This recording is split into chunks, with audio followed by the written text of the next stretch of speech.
Deviens également un homme et une femme de prière, une machine de prière, une bombe de prière, un moulin à prière.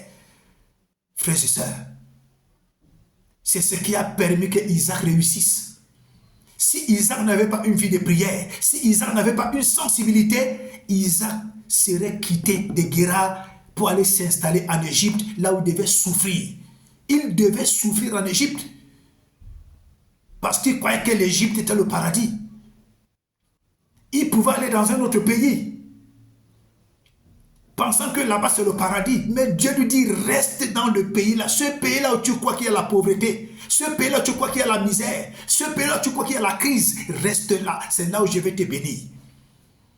Parce que quand Dieu te bénit dans un pays qui est en crise, quand Dieu te bénit dans un pays où les gens ne réussissent pas, où les gens se disent que c'est dur, pour Dieu rien n'est dur. Quand Dieu te bénit dans ce pays-là, tu deviens puissant.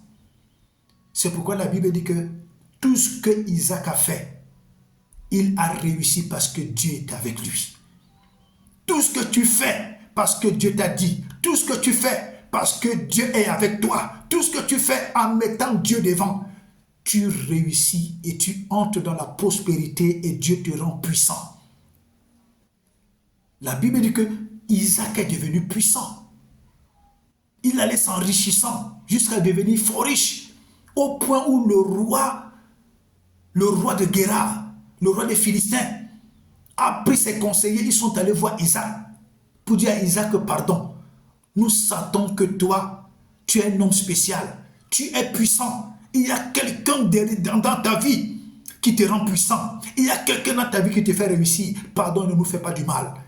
Tisse une alliance avec nous que nous t'avons pas maltraité. Parce que le roi des Philistins avait pris conscience qu'il y a quelqu'un d'invisible qui est pour Isaac.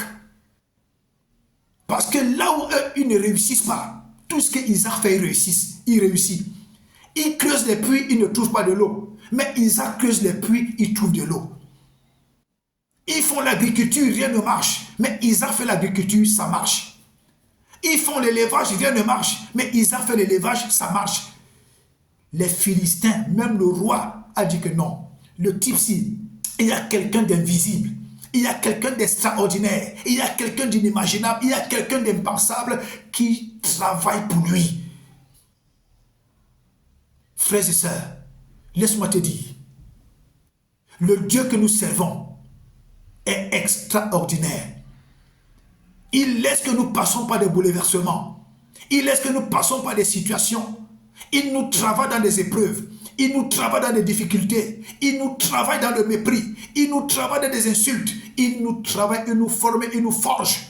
Quand le moment arrive que Dieu commence à te bénir, ce sont des hommes et des femmes qui connaissent ta vie d'hier qui commencent à dire que non, il y a quelque chose d'extraordinaire dans la vie de cette femme, dans la vie de cet homme.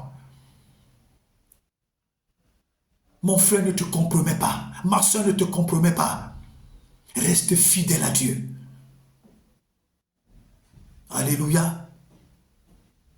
Reste fidèle à Dieu. Isaac avait le don. Il a pris conscience, il a mis son don en pratique. Il a mis son don au service de Dieu. Le don de prière et le don de discernement. Isaac avait des talents.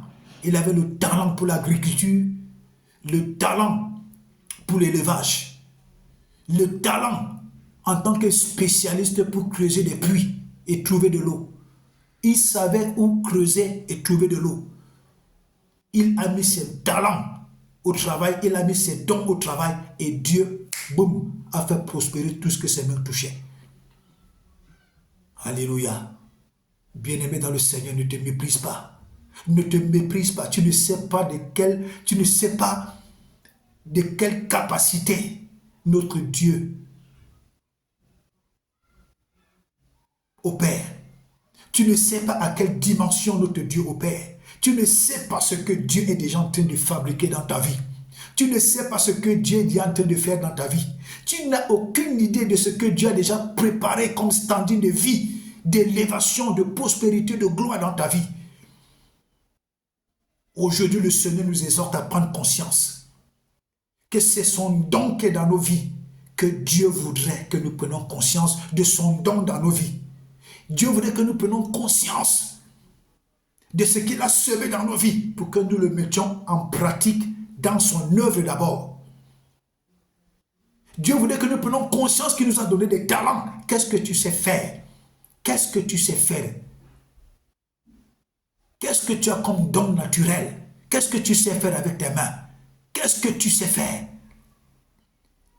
Mets ce talent en pratique et Dieu va te prouver qu'il, lui qui est le Dieu d'Isaac, lui qui est le Dieu de Ruth, lui qui est le Dieu de Jephthé, il va te prouver qu'il est Dieu.